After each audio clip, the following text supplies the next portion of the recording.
moderator for this discussion is the CEO of the Wikibilim Foundation here in Kazakhstan. Please give a warm welcome to Rauan Kenzhekhanuly.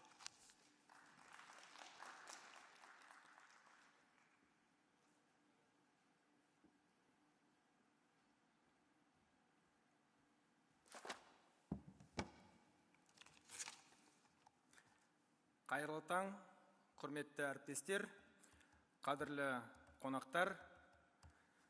Қазақстанға, Қазақстанда өтетін дәстүрлі Евразиялық медиа форумға қош келдіңіздер. Good morning to those who is joining us in person here in Nursultan, and warm welcome to all who are joining us online from different parts of the world. The proposed topic for our discussion is the age of agitation, who rules the world? One of the hot topics of current public discourse. 25 years ago, Facebook, Google, and Amazon, or tech giants of our region like Yandex or Kaspi.kz didn't even exist. Now they are among the most valuable companies in the world. They have built not only big companies, but they have also created totally new culture and lifestyle for billions of people. It's a great story with many upsides. On the other hand, today's big tech companies have too much power over our economy, our society, and our personal decisions. Many experts argue that they have slowed competition, used our private information for profit, and used their privileged position against everyone else on the market. And in the process, they have hurt small businesses and suppressed innovation. As a result, the world is in search for new ways to ensure digital inclusion without compromising technological progress. The topic has many layers and dimensions, including ideology of tech development, business models, and issues of regulation on a local and global scale. Today, we at least try to grasp all those dimensions, and to do so, we have wonderful experts with different views from different parts of the world. Let me introduce our panelists. Dr. Kjell Nordstrom, economist, writer, and public speaker from Sweden. He's joining us today online from Finland. Mr. Jaron Lanier, scientist, musician, visual artist, and author of Who Owns the Future, also joining us online from the US. Tania Aidrus, head of Prime Minister Imran Khan's Digital Pakistan Initiative, joining us online from Islamabad. Here in the audience, in the room, we have following experts. Let me introduce Ruslan Yusufov, founder and managing partner of Mindsmith, expert in digital transformation, technology trends, and cybersecurity. Russia, please come on the stage. Thank you. Ekaterina Sσhulmann, Associate Fellow, Russia and Eurasia Program, Chatham House, Russia. She's a political scientist, teacher, and researcher. Please, welcome. And let me introduce Yerzhan Saltybayev, Director of the Institute of World Economy and Politics under the Nursultan Nazarbayev Foundation, Kazakhstan. And just a few, housekeeping rules or, how to structure the discussion. I'm going to have a specific question to each of our experts, just to let them to share their ideas and views on the topic. And then we're going to have some general discussion. Also, we have audience here, and you are welcome to address your questions to our experts as well. Also, we have people who are watching us online, and we're going to have questions from our audience there as well. Questions will be collected and passed to us also. And I'd like to start with a question to Kjell Nordstrom. 20 years ago, I was inspired to become a tech entrepreneur by your book, Funky Business, Talent Makes Capital Dance. Thank you for that great book. And looks like we are living now in that funky world with unprecedented access to knowledge and endless opportunities for talented people. And I am happy to have that access to all of those goods. At the same time, we see all the shortcomings. There are many tech innovators and gurus who envisioned this kind of tech disruption, and now some of them say that did not anticipate such downside of technological progress. How about you? Are you satisfied with what we have today? Is this a funky world that you desired?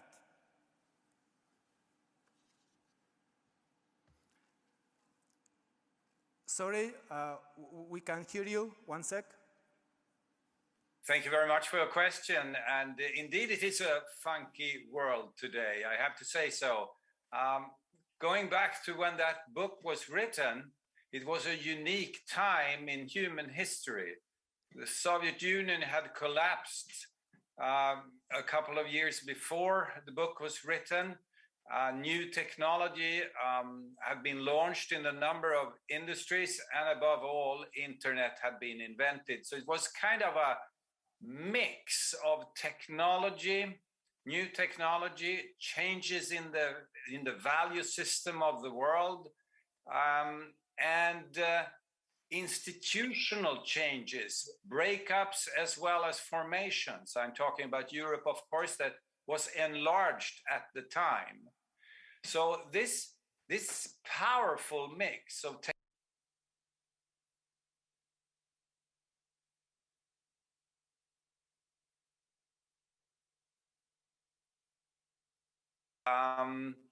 information, as you just said, distributed in a way that we could actually not at that time understand and foresee, even if there were some visions and some visionaries that were saying that, look, this is something completely new and different. I think we fundamentally, myself as well as others, fundamentally underestimated the power of the wave that we unleashed at the time.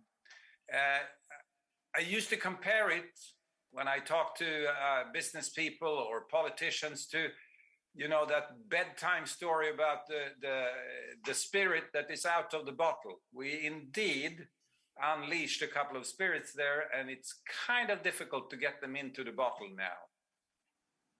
And that, in a way, brings us back to the theme of this conference. I think we have unleashed a set of structural forces that are difficult for us for the moment to control, and we are still grappling with how to control these forces. And we can come back to that during this morning. Thank you for a great question. Thank you so much. Now I'd like to turn to Mr. Jaron Lanier. You are definitely not happy with the situation, as far as I know from the interviews and articles that I've read. You say that internet failed and we should reinvent and recreate it. You argue that social media ruins people's life. You try to convince people to delete their social media accounts. Could you please explain your position to our audience here? Why?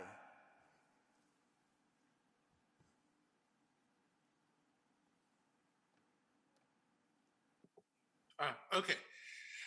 Hey, thank you. Initially, going back to the 80s, of course, I was one of the promoters of this world, and I helped introduce many of the ideas and ideologies. I think what went wrong is a certain kind of passion in the technical world for wanting computers to come alive. It's almost a religious zeal. And there was such a strong feeling of wanting to see computers become super intelligent or almost, I don't know, you've all heard the ideas of the computer surpassing people. There was such a strong drive for that to happen that there was an unwillingness to acknowledge the role of humans in the processes that created value on the internet. So, for instance, we started to have a passion for designs that made people anonymous, where you never know who contributed something. If you contribute to the Wikipedia, you're anonymous. If you know, everything is, people are hidden. And in furtherance of that, the business plan for the early internet companies was one in which you would never acknowledge that humans were the source of value. You would never pay them. You would never allow them to participate fully in an economy. Instead, the economy became about how to manipulate the people, how to get data from them and use the data to grab their attention and so on, the advertising model. But the reason for this greed for the data was to drive artificial intelligence models. Ultimately, it was about the fantasy of AI. And I should explain, I love the math of AI. I just don't like the fantasy that we're creating a life form. But that's perhaps a slightly different issue. At any rate, this constant drive to get data from people by getting their attention and engaging them involved feedback loops where you watch the person and you give them the stimulus that will engage them. And the problem is that when you do that, you activate the parts of the human mind that are the most primitive, what is sometimes called the lizard brain. You constantly make people scared or aggressive or paranoid, nervous. And so the effect is slight, but it's cumulative and it's completely pervasive now. So what's happened is that the world has become a little more paranoid, a little more nervous, a little more angry, and so on. This use of algorithms to change people has worked. It has made people slightly different. Not a lot, I don't want to overstate it, but it's enough to change the character of our time. And so we've entered into a very strange period in which we have increasing technology and better options. We do have a pandemic, but we also have vaccines faster than ever before. So this is an example of our increased ability. And yet there's also kind of an increased craziness where it's a little hard to either get the vaccines to the people who need them or for the people who should take them and have access to them to get them to agree to take them.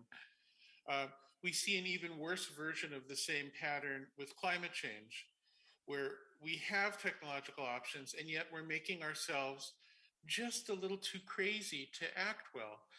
Now, of course, people have always been crazy throughout history. Craziness was not invented with the internet, but we've always existed right on the edge of having only a tolerable amount of craziness. And right now we're pushing closer and closer to that edge by making ourselves just a little more crazy. That is the core problem right now. And the way out of it is to change the business model, to stop attention getting as the primary motivated behavior of people who design internet software. It's very simple. If the business model could be more about payment for services, and indeed paying the people who provide the value that allow those services to exist, then we could have expanding economy and less craziness. So change the business model and then we survive.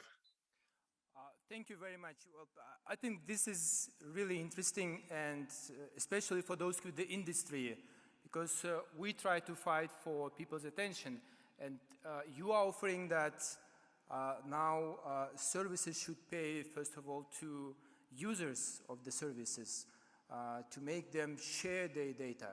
And then I think we might have really interesting discussion on that as well. Now I'd like to turn to Tania, Aidrus.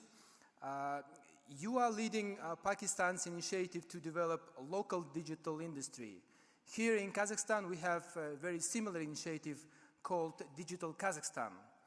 In the globalized world, local tech companies are seeing a great pressure from transnational or global companies like Facebook, Amazon, Google, etc. What kind of action should be taken to ensure the development of local tech ecosystem? And what is a path to techno-economic parity, so-called, in local versus global competition?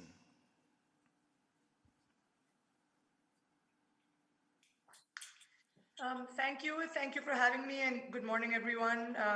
Fascinating topic, and I think both what Kjell and Jaron have said resonate in very different ways. So look, I've been in the technology industry for the past sort of 2 decades, and what's very interesting is we've seen 2 models evolve.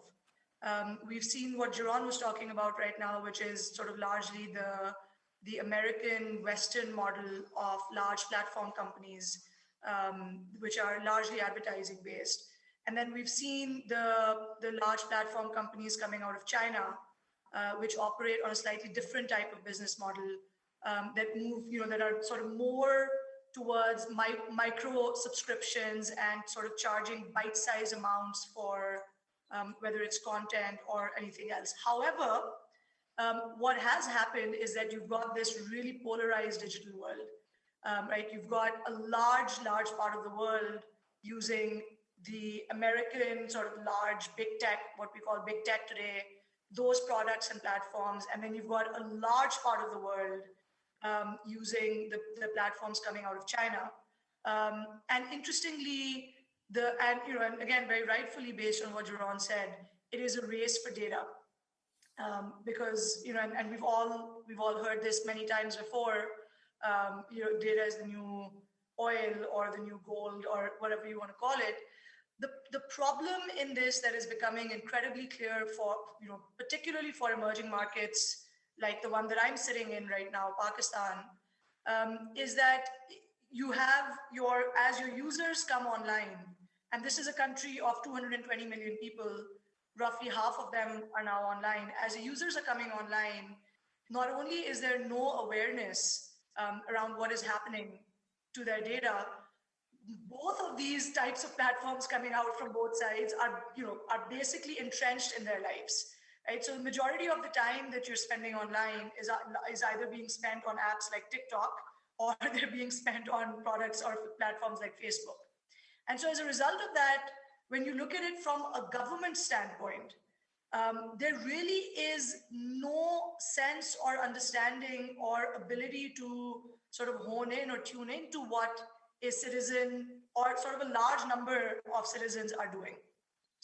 So about 2 years ago, there's a new government in the country, and there was a very strong desire to start to set forth a vision that would start to make the country more independent when it came to its digital journey.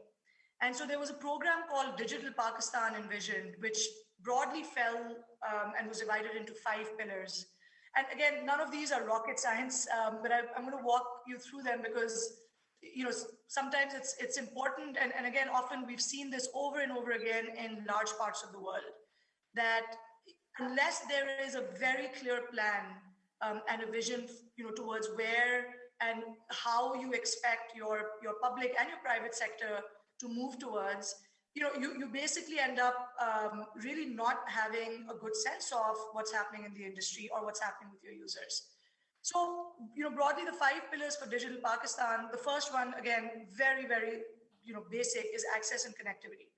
How do you ensure that the digital divide, everything starts from, sort of basic access to the internet. And again, as you start to get to this, these parts of the world, even within sort of, your core large urban cities, you see a very, very major difference between how people can access the internet. And that divide starts to get bigger and bigger as you start to sort of, put various cuts on it. For example, the gender digital divide, as you start to take that lens, also starts to get really interesting. Again, depending on whether a society is more patriarchal, you'll find that large percentages of women just aren't even given the access to the internet, right? Phones or the devices that are being used to get online are largely controlled by men in the households. So that was the first pillar, was how do you equalize access to the internet, both from an affordability standpoint and an accessibility standpoint. The second pillar, and again, and I'm going to continue to repeat this, none of this is designed to be a huge insight, but putting it together and then having a clear execution plan becomes really interesting. The second pillar is digital infrastructure.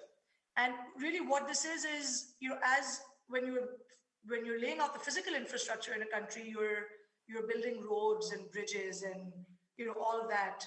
For a digital economy to work effectively in a country, you need to have the digital rails laid out. And so, call it the digital roads. And many of those are sort of the intangible things, things like do we understand who a person is? Are they able to have control over when and where their data is shared? Right? These are, again, very fundamentals, but they constitute what is called digital infrastructure or a digital stack in a country, and it has to be led and driven by a government. These are very, very difficult things to do out of the private sector. The third pillar is, how do you make government services really accessible and easy to use by citizens, right? Otherwise, it shouldn't take me needing to go to 20 different government departments to get, to buy a piece of land. And how do you sort of really understand user flows for the most recurring citizen actions that citizens take in their daily lives, and how does a government focus on making those easier and simpler for them? The fourth pillar is digital skilling and literacy. Again, going back to the divide that I was talking about, it's, what kind of a world are we moving towards if a certain percentage of your population is incredibly savvy and knows exactly what to do, and then there's a whole, large part of your population that, frankly, doesn't even know how to operate a basic mobile device.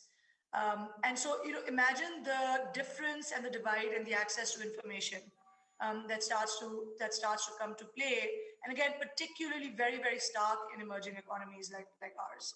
And then again, the final pillar, which I think is something I heard from you earlier, is how do you create a culture of innovation and entrepreneurship? How do you make it easier for local students, youth, really to take ownership of solving their problems?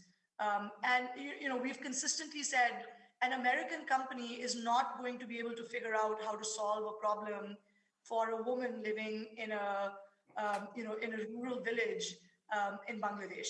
It's just not going to happen. So how do we empower, using technology, leveraging technology, the population and the youth that is now coming out in large numbers in these countries to really take ownership of figuring out how to solve those really local problems, and sort of how do you build a local entrepreneurial ecosystem off of the back of that. So that is sort of the framework that we've been using here in Pakistan, and we put together a couple of years ago. Of course, lots of work to do, and these things don't happen overnight. So this is a long, long journey for us. Thank you so much, Tania.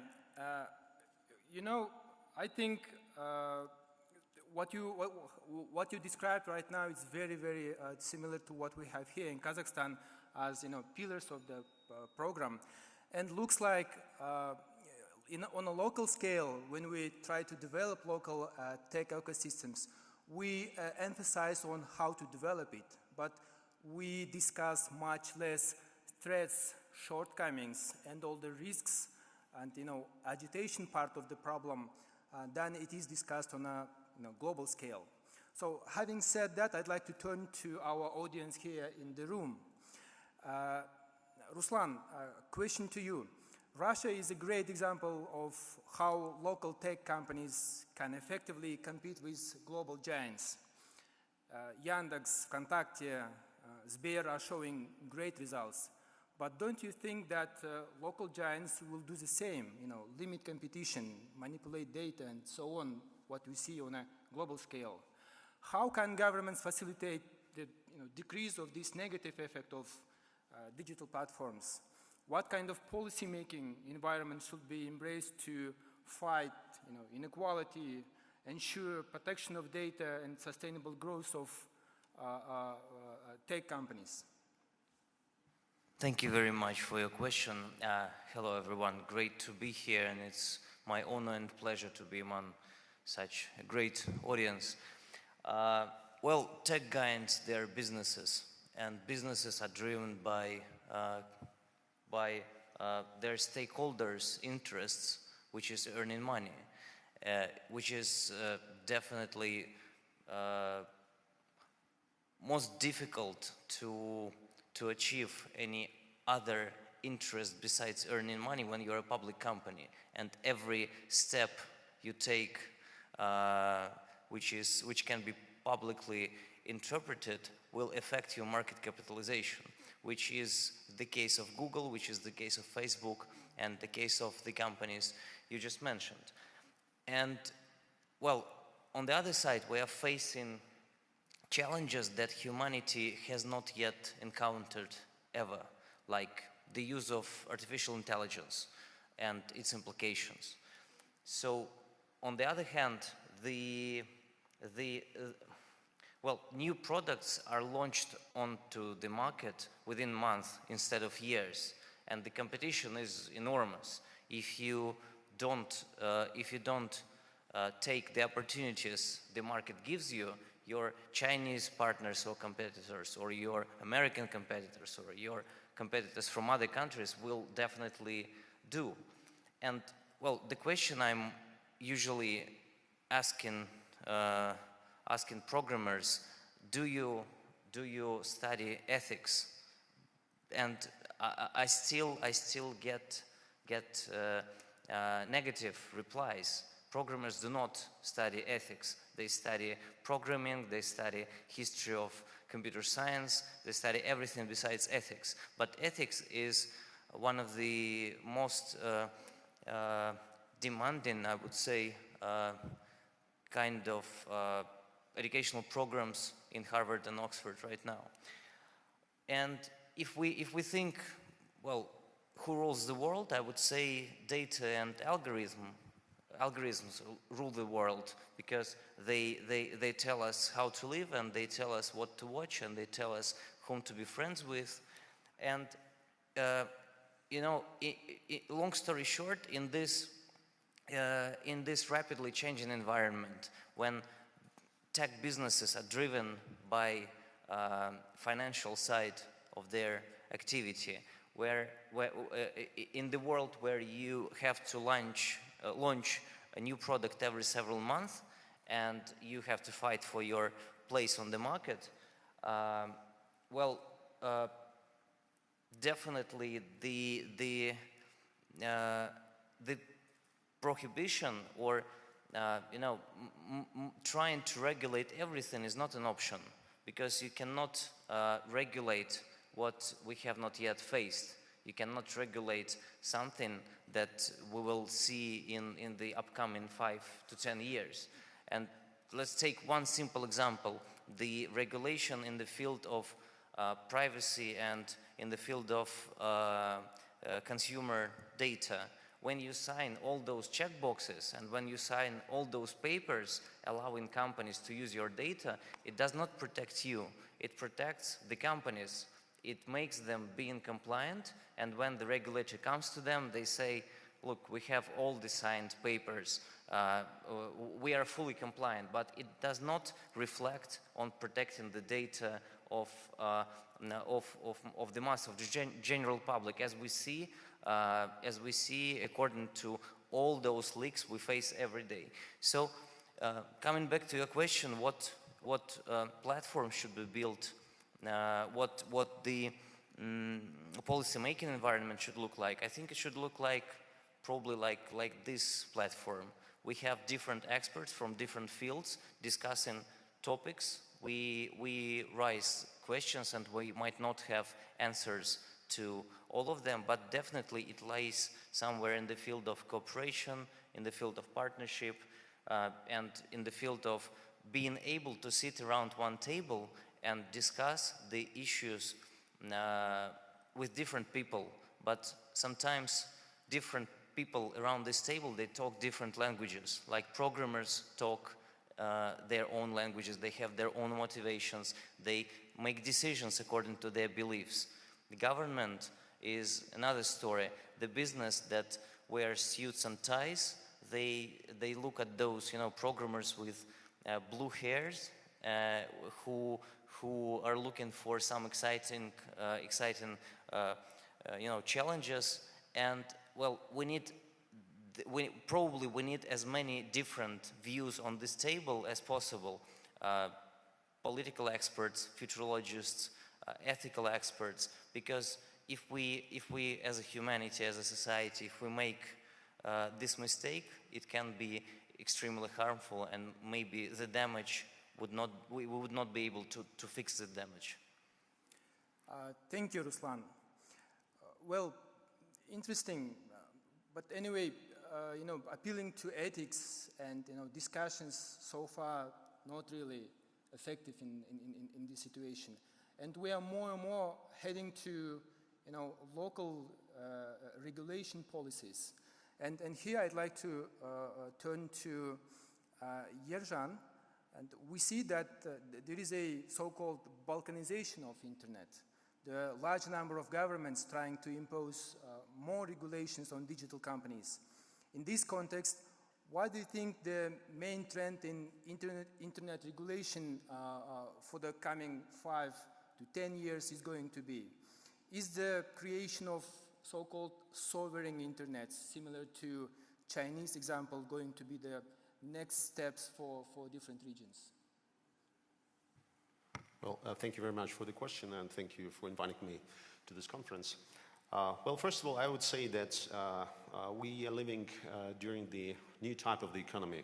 So the stages of the economic development are very intertwined with the modernization of technologies. For example, in 17th century, Gutenberg invented the printing machine, and it changed a lot in how politics works, how society works. Then it was the steam engine in 19th century, technological revolution. Then it was electric machine. Now it's data. So as our friend from Pakistan just recently mentioned, it is a race for data everywhere, whether in China, in Russia, in Europe, or here in Kazakhstan. All companies are seeking for as much data as possible. Though, for example, big tech companies like Facebook, Google, Twitter, or Tencent in China, they're collecting huge amounts of data every bit of second. So inevitably, it will lead to a conflict of interest between the state and the big tech companies. In the United States, this conflict is already obvious. It shaped the political debates in the country because, for example, just recently, it was a case when the acting president of this country was blocked on one of the social media platforms, despite the fact that he had about like 89 million followers. He was blocked, and there were rumors about like deplatforming him from all the from all these platforms, whether it's YouTube, etc. So deplatforming becomes a very powerful tool for big tech to censor those political views or those individuals who are not acting in accordance with their interest, whatever they understand by this notion interest. So, but anyway, basically companies are seeking for financial rewards, for benefits of, in financial terms. So they will inevitably work in terms of how to capitalize on the data that they collect from the private users. So the state, in this case, has two strategies: either to accept the big tech as a new and sovereign player and just, give up any claims of the state, as state usually is the only sovereign on its territory, or try to regulate this sphere of economy so that it will work beneficially both for the population and for the state. So in China, for example, if we take this example, they already determined that big data is a national asset, the same asset as land, capital, and labor.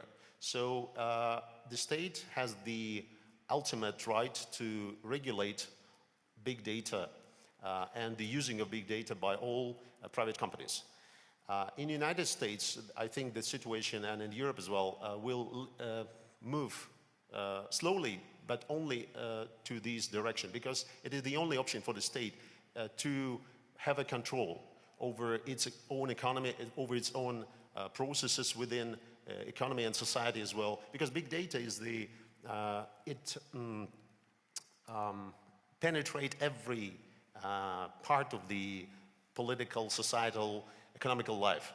So it's inevitably there will be a conflict of interest, and here in Kazakhstan, I think we will do the same as it is done in the world. We'll regulate this market with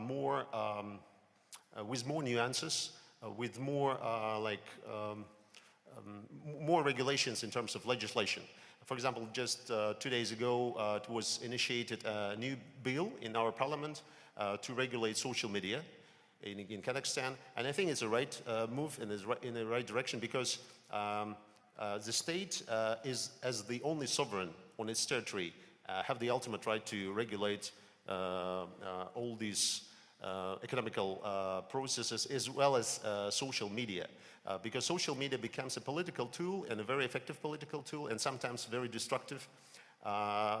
Just recent example, the processes in Belarus, where one of the social media platforms, Telegram, was used by the opposition to instigate a massive protest against the official authorities, and it led to a very tragic results. It will, I think, affect the Belarusian society for a very, very long time, and in not a very positive way. So the state, in its own interest and in the interest of the society, have the right to interfere and to regulate the social media platforms, as well as it is, state regulates everything. I mean, whether it's like the trade or the norms and rules of behavior, for example, in public places, etc. So the social media is the same asset, and it should be regulated as well.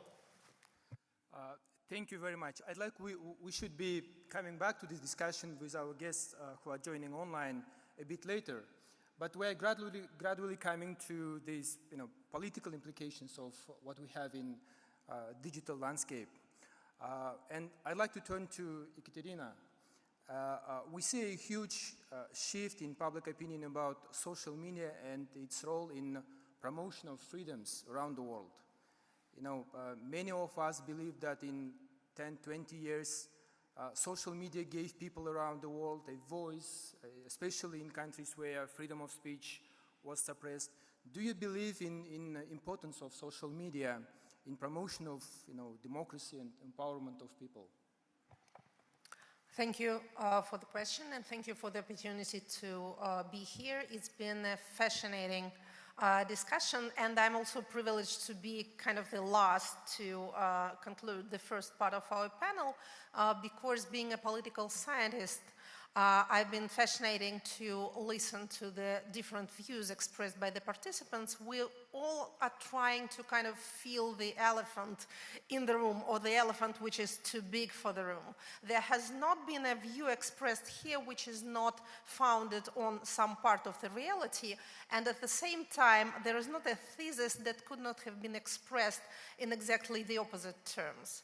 For example, to take the latest thing that I just heard, the example of Belarus, has it really had negative effects for the Belarusian society because a social media platform has been used by people to share their views or express their discontent, or even to organize protest activities? Or has this negative results been because of the violence used by the state in reaction to this self-organization? Has social media and internet in general made us more crazy or made the craziness more evident, or has it given voice to those views that have been hidden or disregarded before? Has it flattened down old hierarchies, or has it created new inequalities? Are the states in their right to impose rules on the sphere which is becoming fast such an important part of societal life and of the economy? Or is it then an authoritarian state trying to carve out its own chunk of the internet and to regulate it according to its own ideas of right and wrong? Both views would be true, but I would like to say a few words in favor of social media. We've been hearing a lot about its dangers and about how we fail to fully appreciate, fully understand the magnitude of the changes that have happened to us. But still, it has been and it continues to be a source not just of division or promoting paranoia, but also of connecting people, of making people able to help each other, to intellectually connect or to connect emotionally. We pay attention to the amount of, well, evil or hate or division which is on the internet, but let us not forget the amount of love and kindness which it also allows us to share. In a non-free societies or in societies which are not completely free, what do we have with the people except publicity? What other tools can we use in trying to make ourselves at least visible, if not listened to, if not accounted for, but at least visible? This visibility has its dangers, but it is, as I said, almost the only tool in our toolbox, and it's not surprising that people use it. Basically, as a political scientist, I see this as a democratic process, or maybe a democratic revolution. I'm glad that the name of Gutenberg has cropped up in our discussion, because in drawing historical parallels, I would mention two events. Yes, the development of print, which has coincided with religious divisions and consequent religious wars, which has almost depopulated Europe, but it also has contributed to the creation of the nation state, to the development of national languages, and to the appearance of media sphere, news industry, and intellectual community as we know it now. And the second political process, which can be comparable to the internet revolution, is the introduction of universal ballot, universal voting right. As now as then, it has disrupted old political order. It has severely damaged the position of the previously privileged classes and social stratas. It has created discontent, and it has resulted in violence. But it also has resulted in the appearance of the new political order, which in due time became, well, more developed, less physically violent, and more accessible to a larger number of people than the previous type of political order. I think that none of us who have been born in the 20th century will feel quite comfortable in this new informational era. But I also think that this is not the reason to so completely focus on its dangers and challenges and to overlook its opportunities, and coming back to where I began, to its great democratizing force, which is not a harmless or a comfortable force, but I do think that in terms of general good, it will lead to a greater good for a greater number of people. Thank you. One more question on this realm, and I'd like then ask our other experts to share your views on that as well. The digital landscape has become really more complex, with different actors trying to use this infrastructure and instruments to influence people, companies, and nations. And as it was here mentioned earlier, the last two US president elections have been in the center of heated battle between not only official candidates, but tech companies, users, even foreign state actors.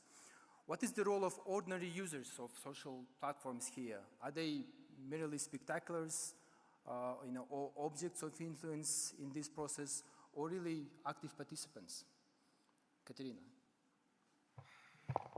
The main difference, I think, again, politically and socially, which internet has brought in, is that it made a participant, any participant, not just a consumer of content, but also the creator of content. Even the sheer fact of our watching some video on YouTube contributes to the number of views and so adds to the likelihood of other people seeing this video by contributing to its popularity. So it's an act rather than just consumption. We can also share our comments, we can post and repost. Not a great number, not a great percentage of people on the internet create content of their own, but still they have the opportunity. And as I said, the act of participating, of watching, of reading is in itself contributing to the creation of the new content. So this, I think, is what empowers the users, but this is also what creates this rather chaotic environment in which, as it seems to us, the 20th century people, there are no hierarchies, and one opinion can be as loudly heard or as loudly expressed and as well heard as a more informed expert opinion. Thank you. I'd like to turn to Kjell Nordstrom. Dr. Nordstrom, so you've been one of the gurus of this new world. So you shared your ideas and views on these, tech implications and business implications. What about these political implications? Really, do you think that what we have today is empowered people and then make their voices heard?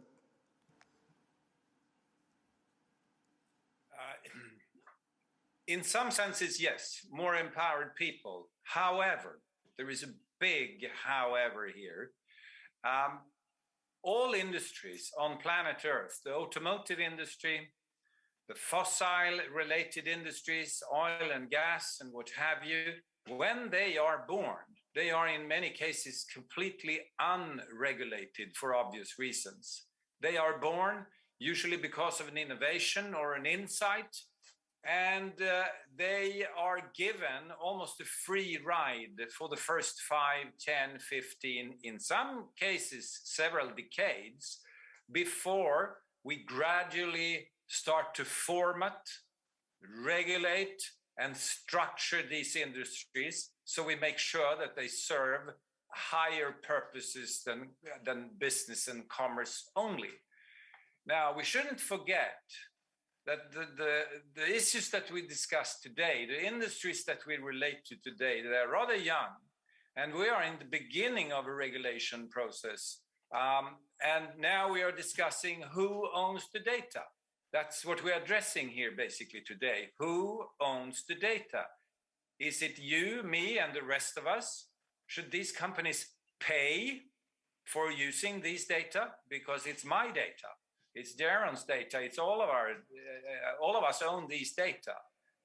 Now, I think the insight today, discussed all over the world, is that climate change is, of course, a huge problem. It's a catastrophe, some people say even. And one part of the solution is, of course, proper pricing of, for example, carbon dioxide production. Today, it's for free. You can pump out carbon dioxide. You can use fossil fuel, and you don't pay, so to say, in relation to the negative contribution to the climate. So there is an insight today that prices are an extremely powerful tool for taking us in certain directions. Take Norway. I'm here in Scandinavia. Norway is today the country in the world with most electric cars. Why? Well, guess why? Because it was subsidized. The fossil has been regulated. They started way back in time to restructure the automotive industry in Norway locally. And as of today, it's the country in the world with most electric cars. And ladies and gentlemen, listen to this. This is an oil and gas country, which makes it even more interesting in a say. They have, so to speak, regulated themselves out of the industry. Now, I think we have to come back to that here. Number one, industries are usually born unregulated, and then we start to take steps in a certain direction. Number two, in this case, of course, it becomes a kinked reality when you can harvest data almost for free globally and use them for whatever purposes you want and no cost at all. To me, with my training and background, being an economist and business administration, this creates that kinky, crazy world that Jaron was referring to earlier. That should come as no surprise. Thank you. And then continuing your speech, I'd like to turn to Jaron then. It would be very interesting to listen and to hear your take on this notion of sovereign internet or digital independence, and then local regulation that has been discussed here. Do you think that one of your ideas that you shared can be implemented locally, not globally, and then grow probably? Okay, well, I have been doing experiments with the internet for a very long time, and I feel I've been able to glimpse a little bit of how some different approaches turn out over time. And I'd like to share two examples, one for Ms. Sσhulmann in particular, and another for perhaps for Kjell and for others. In the United States, one of the early ideas was that the internet would give voice to the voiceless, would provide an equalization, would empower people. But what happened under the current system, and I want to say I still believe in that. I still believe in the fundamentals that something like social media could do this. But social media as we know it, driven by advertising, creates a sort of a perverse negative effect, but it's delayed. I'll give you one example, but I could give you many others. In the United States, the African American community embraced social media, especially Twitter, as you put it, because they didn't have much alternative. And initially, there's a phase that I like to call the magic carpet ride, where the activists or those who have not had a voice suddenly feel this incredible power, and as if they, for the first time, are getting traction. But then, because the algorithms are seeking engagement, the algorithms are looking around and trying to find who has the strongest emotional reaction that they can hook. And naturally, that will always be the people who hate the initial activists. So in the case of the United States, the result was the identification of very deep racists, what we call the Ku Klux Klan or the neo-Nazis. Not only were they excited over and over again, but they were introduced to each other. In some cases, that was apparently helped out by interference from parties who had an interest in the situation. But aside from that, the thing is that the backlash was worse, and we ended up with a situation that really by any measure actually became more harmful, even though initially it looked very helpful. Now, it breaks my heart to say this because I know when you talk about the situation in Belarus and you say, well, there's no alternative, I can't give you a good argument about an alternative, but I do want to give you the argument that you have to be realistic, that this option will break your heart. It will come back and destroy you. It can only be temporary. It does not have a structural soundness to it. That is my message to you, Ms. Sσhulmann, and I hate to have to give it. It hurts me to have to say it. Now, I'm sorry I'm taking perhaps too much time, but I want to also say something. one of the great anxieties of our era is automation and the question of whether people will become less valuable from an economic point of view. To what degree will a society be able to support a vast number of people who are no longer doing jobs that are needed because robots and algorithms are doing those jobs? This is a bigger problem the bigger a country is and the denser a country is. And so it's a problem on the horizon, even though it might not seem like it, but it is on the horizon for Russia, Pakistan, China to a gigantic degree.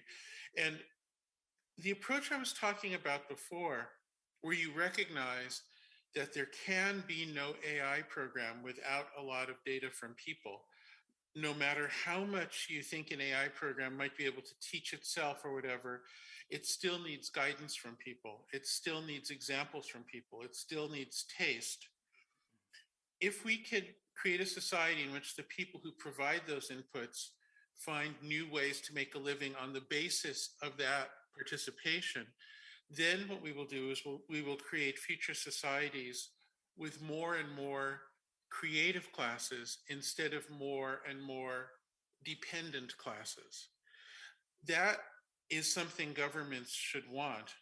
And so for this reason, I would say it is very strongly in the interests of governments to support individual ownership of data and a degree of decentralization and autonomy, because that is the way you can create a system in which people are earning a living instead of having a massive social dependency state, which will become unviable, it will become unstable, it will become so centralized that it will become a target for people who wish to take it over. So it is absolutely not in the interest of governments to try to centralize control of data too much. Governments will destroy themselves, not instantly, but eventually. Well, it looks like with what we have now, with this regulation, you are saying that we are more heading to dystopian world. But what would be the recipe? What we should do? And do you have, just in a nutshell, few points to emphasize? Yes, I'll give you a very simple example. There are many millions of examples, but I believe in the future, anytime there's a specialized robot or a specialized algorithm, there will be groups of people who can form into a body. You might call it a union if you like the idea of unions. If your country's history makes you hate the idea of unions, call it a corporation. I don't care. But the point is, there'll be people who form together and can collectively bargain or incorporate, once again, whatever terminology you like, in order to provide data, guidance, examples, feedback to those robots. This is a principle called data dignity.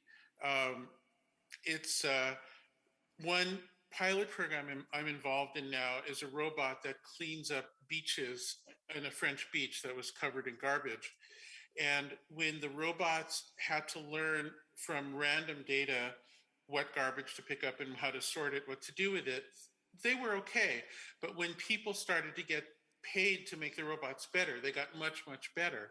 And so what you get is better robots, proud people instead of people who feel like they're being made obsolete, and a growing economy and a decentralized economy. And so it's only a small pilot, it's only one example. But the thing is, anytime you see somebody say, here's an AI program, you could also see a whole new class of employment for a group of people who are guiding it. And that will make for stronger nations and more stable societies. If you have a large population that feels itself becoming obsolete with no real responsibilities, you will not have a stable society. That society will destroy itself. Thank you very much. Looks like we have a question from audience. Let's give the mic to online audience and receive question. We're now having questions coming in online, and this is the first question online. At a round table on Afghanistan, which was held here at the Eurasian Media Forum on the first day, one of the experts said that the main difference between the Taliban in 2000 and 2021 is that Today, they went to social networks and became public. In 2000, they even forbade watching TV. Do you think this could threaten world security? Should someone regulate that a group banned in many countries can openly declare its activities? Okay. Who would like? Yerzhan, please. Well, thank you for the question. It's indeed interesting that Taliban phenomena today is discussing among so many different people who are not even experts in Afghanistan. But anyway, I would say that Afghanistan is becoming a very interesting case for study. Because in Afghanistan we have a situation where the very ultra-conservative movement hijacked the power, actually hijacked the whole country, the whole population of 40 million people, and still it can, make an image of a force that could be negotiable, that could be tolerable, with which foreign powers could have relations. And we see that many countries, like, for example, China, already have official visits of Taliban leadership in their host countries, and they have negotiations, and they have some agreements on something, for example, guarantees of the security of economic investments, etc. So the overall approach of the world to Taliban is not about how it use social media or how it treat women, etc., but about how whether it guarantee the stability and security, largely in economic sense, for the bigger geopolitical stakeholders on the territory of Afghanistan. So I think if we pay so much attention, by the way, to the Taliban and its use of social media, we have to pay much more attention to how big tech use its power over social media. Because Taliban still is a very minor, very marginal force on a larger global scale. Big tech companies are not. They are actually operating with trillions of dollars of assets. And they will become more and more important players in the world as geopolitical players. So here I have to stress the point that I already mentioned before. What is this meaning of the state? The state, largely, broadly speaking, is to regulate on its sovereign territory. Social media is the same type of social activity as any other social activity. So the state have the right to regulate it.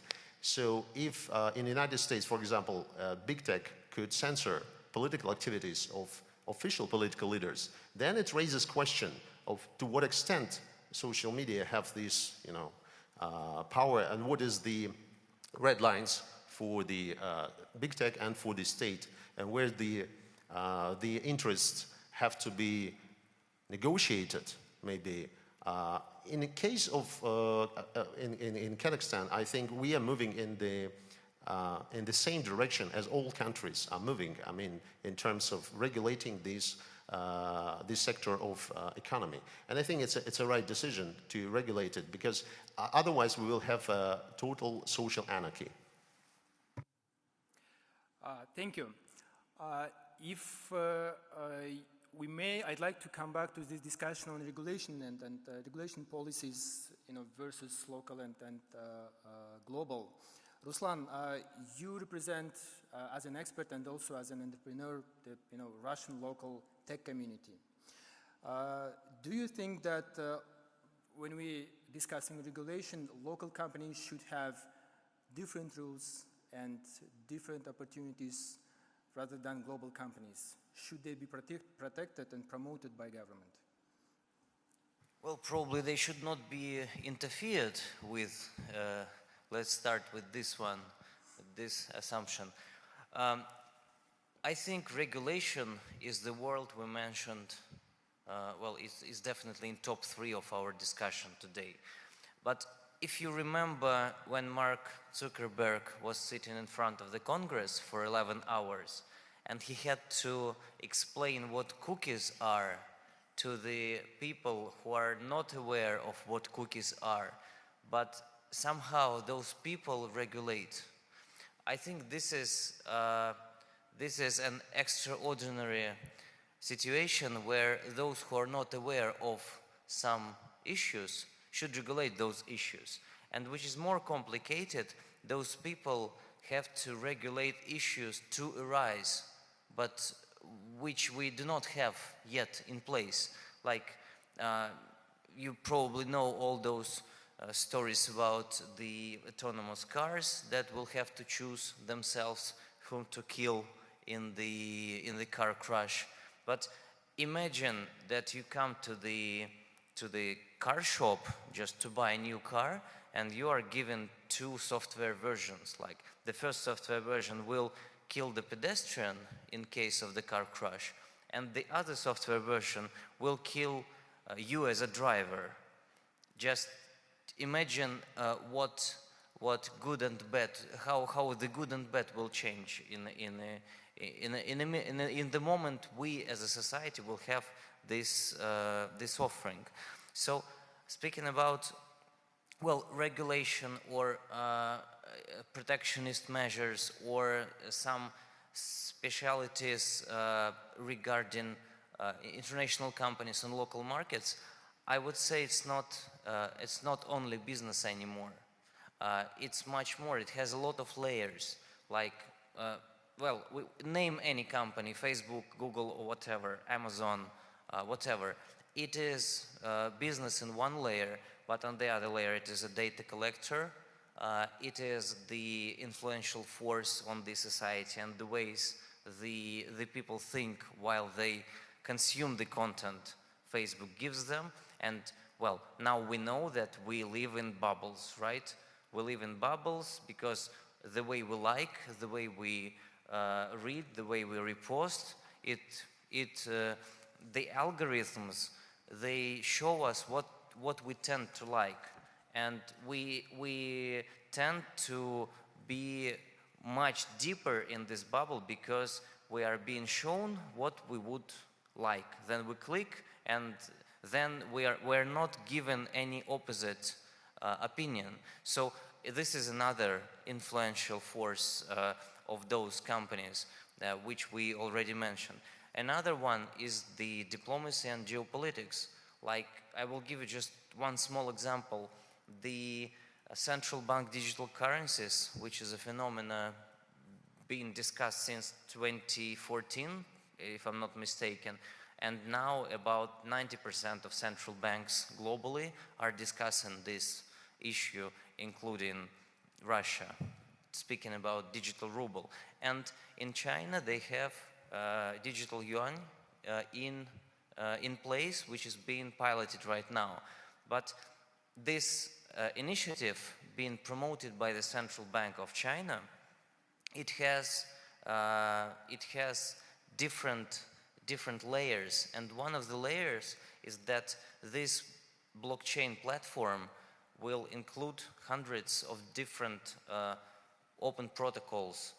And for example, when Africa, which is not in the list of pioneers implementing blockchain solutions, when African countries start thinking which technologies they should use to promote those fintech opportunities, here we have Chinese platform. Please connect to the Chinese platform and start using digital yuan.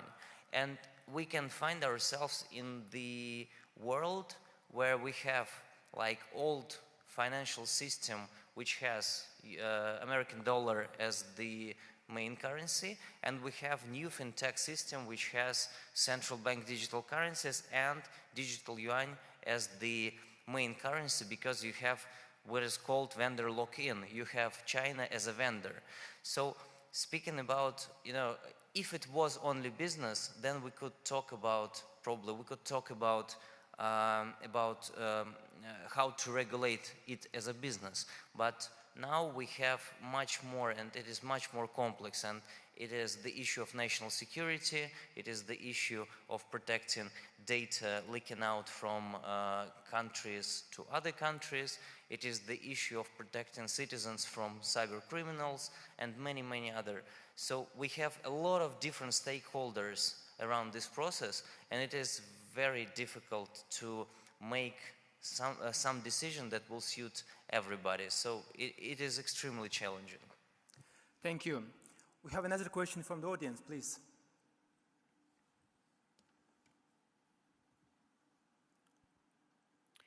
how is it possible to mitigate the consequences of the rapid development of technology for countries that are not the most developed? How about Tania? Would you take this question?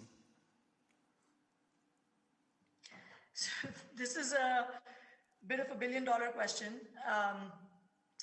Look, I think the best way I can think of answering this is that countries will evolve at their own pace and in a manner that suits their ecosystems best. I think it's incredibly difficult to say that there is a one-size-fits-all and that there is a pattern that most countries will follow. That's just not the case. The other thing that I will say, which worries me right now about most of the developing world, is that we've just talked and heard a lot about regulation around the internet and sort of the tech industry. The problem is that makes a very, very gross assumption that the people who are doing the regulation actually understand what is happening. And often you will find that people in government in many of these countries just do not have access to the know-how and are not connected to these global industries around the world to be in the best position to be able to regulate. And one of the worst things you can do to innovation is to regulate too early, right? If you look at many of these successful countries that have seen sort of the hockey stick impact of the technology industry growing in their countries, it's not that regulation has come super early. It's that they've actually looked at evolution and then they've figured out what needs to be regulated and what the sort of boundaries need to be that work for that specific country. And those are decisions that a country needs to make for themselves. Whether it's the Taliban government in Afghanistan or whether it's the new government in the United States. I don't think it's possible for us to be, or frankly for anyone to be sitting and saying this is the model that works. And I think unfortunately we've landed ourselves in this mindset that we think this is how things need to evolve, or we think that this is how the free internet or citizens need.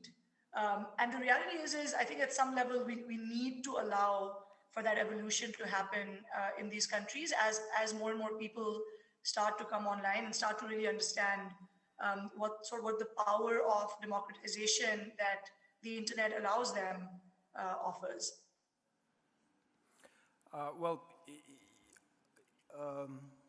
Please let me continue to this discussion. Right now we are more focusing on profit-driven models, as it was done in many countries successfully. And in regions like Kazakhstan, Pakistan, looks like we are trying to replicate that model. And again, focusing on these profit-driven schemes, we're trying to support local startups, create funds, and etc. At the same time, for instance, in the US, as far as we know, on a very serious level, discussions are having about making this social media publicly owned now. So do you think, in the regions where this kind of platforms now evolving and then developing, we can seriously discuss totally different models for their development? So, Rauan, I think that's a great question. And, I think, again, I can relate to where you're coming from. Look, the reality is you need a few pieces of the puzzle coming together for a local, call it a tech ecosystem or entrepreneurial ecosystem to really flourish and evolve, right? Number one is local talent. Is your educational system producing the kind of technology talent that can go out and start to build products and platforms? And that's a question that varies. The answer varies based on sort of how strong science and technology education is in a country.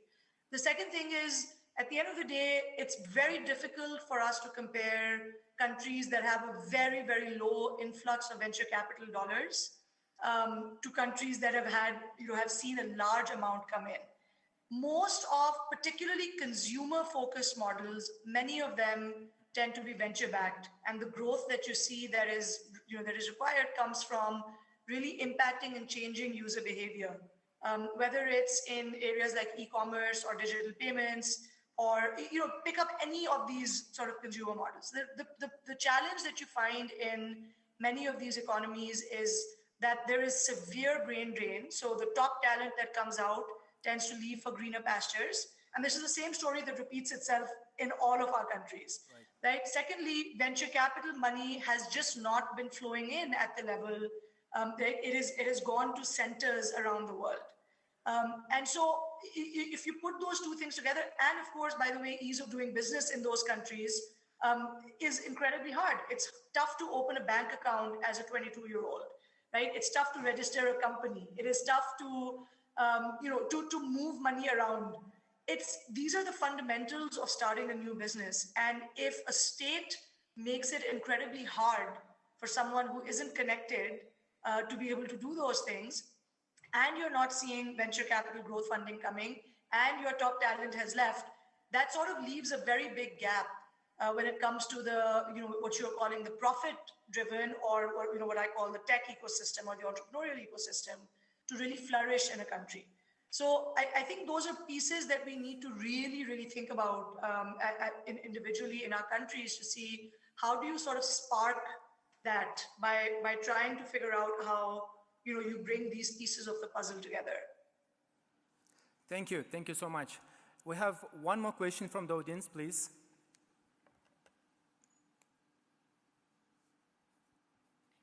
This is the final online question today.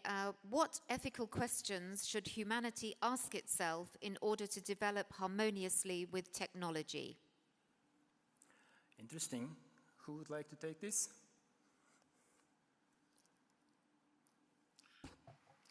I'm happy to if no one else will. Jaron, please. I think we're forced to have a concept of what a human being is in a way that we've never been forced before. Because if we are to make a world for people, we have to be able to say what is a person and what isn't.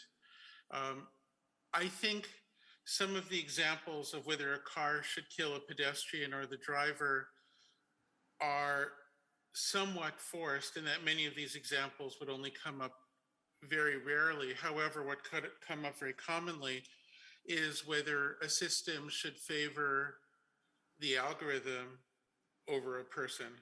And we already routinely see situations in which algorithms do favor this sort of abstract technosphere over individuals. Not always, but statistically, it is possibly so. I know that there are some countries in which the availability of these systems is helping perhaps, but there's so many that have been destabilized. And I hate to mention countries. I'll just talk about my own, America, because I don't want to criticize someone else's country, but one could mention, Brazil as an example, since there isn't a Brazilian on the panel that has had a similar situation.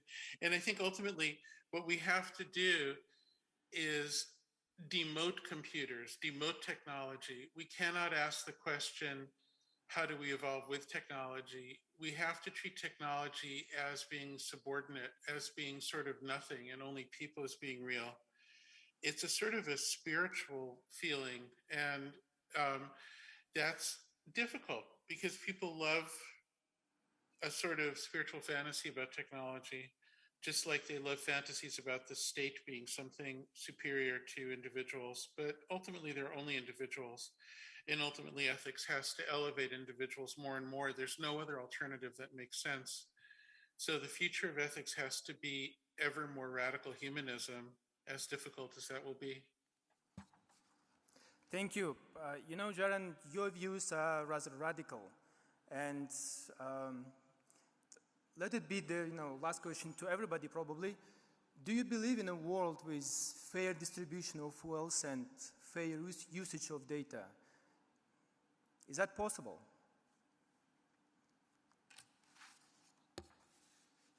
Yes, of course. Okay. Says Yeah. Finland. Finland. Isn't Finland Trump? says so, yes. Of course, you can imagine a world where we can do that, but we first of all, as Jaron just said, has to understand that technology is subordinate to human beings. It's our will, our intentions, and our world that has to rule, and that's idea-based, not technology-based. Okay, thank you. So I'd like to ask our experts here in the room, share your final thoughts on this question, just to wrap up. So, are you a pessimist? And is it possible to have that kind of fair world? It's interesting that, according to sociological data, those countries which are called the developing countries are more tech optimistic than the developed countries. I think United States is sociologically the country populated by techno-pessimists. We have seen possibly more good than ill as yet from the influx of new technologies. And it's also a common feature for societies of this kind to sort of jump over certain periods of development. For example, you have not had that many line phones, and in the next step you have more internet access and cheaper internet than, for example, in Europe. So again, it's easier for us to believe in the good that technology is bringing. Coming back to your question about fair distribution of wealth and fair distribution of data, I think the question boils down to what is fair. Is equality and fairness the same thing? Speaking about ethical questions that we need to ask ourselves. I have heard repeated during this discussion in different terms the same thought that people are gullible, businesses self-serving, anarchy could follow from the development of social media, and only for some reason only from the fatherly state can we expect a regulation that will save us from all those evil consequences. Why is it that state regulations should be such a beneficial thing is not quite clear, nor is it clear what is the border between regulation and censorship. It's quite evident that countries, sovereign countries, see this globalizing force of internet as a threat to their sovereignty, and that especially those countries which, to put it mildly, are not quite democracies, will try and are trying to create a sort of sovereign internet for themselves. For many people, it will all means simply that they will be cut off from access to international platforms and advised to use some nationally created substitute. At the same time, I do think the globalizing force will also strive to remain globalized. The challenge, the battle between those forces will possibly shape the world as we know it during the next decades. Thank you. Yerzhan, please. Well, my answer will be rather short. No, I don't. It's my personal opinion. But theoretically speaking, yes, it is possible. But again, it depends. Because fairness in this case will depend upon from which side you look on this fairness, whether from the big tech companies, whether from the state point of view, or from the public opinion of private citizen. So in all these cases, the answer will be different. What is fair, what is not fair.